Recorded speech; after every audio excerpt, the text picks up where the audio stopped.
Karamdaman ko po before is ako po ay may chronic kidney disease stage 5. Tuloy-tuloy ko lang po iniinom si First Vita Plus. Hindi po ako tumigil. Until now, maintenance ko na lang din po si First Vita Plus. And wala na po yung 16 medicines ko na po na iniinom. Wala na po akong maintenance po ngayon. Good morning po. Ako po si John Paul Esguian, 20 years old na po. Ayun po, ako po ay dinadialysis po. 3 times a week po ako dinadialysis. June 2022, nagkaroon po ako ng tumaas po yung creatinine ko po that time. And ayun po, minanas po yung mukha ko. Admit ako, 2 weeks, hindi po nakaihi. Ang tubig ko po is limit lang po. Nasa 210cc lang po, araw-araw. That time, hindi pa rin po ako nakaihi. Tapos, nung nag-take po ako ng Guayabano Platinum, labas po ako ng ihi na sobrang napakaitim.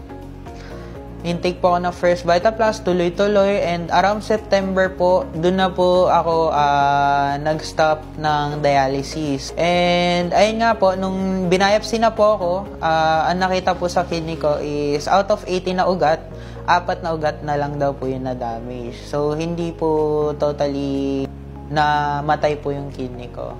Kasi that time, ang kidney ko po is both kidneys, 15 filtration rate na lang po ang gumagana. Ayun, yung creatinine ko po is bumalik na po sa normal po ulit. Si First Vita Plus po is siya na po yung nagbigay pangalawang buhay po sa akin. Nakatulong din po hindi lang sa pangkalusugan kundi sa pangkabuhayan din po. Sasalamatan ko po si Lord kasi si Lord po yung talagang nagpakilala rin po sa amin kay First Vita Plus. And pangalawa po is sila Ma'am Doy, Taktakan Tumpalan family. And nagpapasalamat din po sa mga magulang ko dahil andyan po sila palagi, nagbigay tulong, gabay sa pagpapagaling ko po noon. Andyan rin po sila palagi para sumuporta.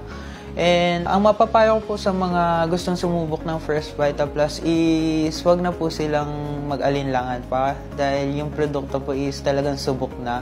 And napakaganda rin po talaga ni First Vita Plus. Hindi lang sa pangkabuhayan, kundi sa pangkalusugan po. Unang-una po talaga is yung produkto po nila is napakaganda po.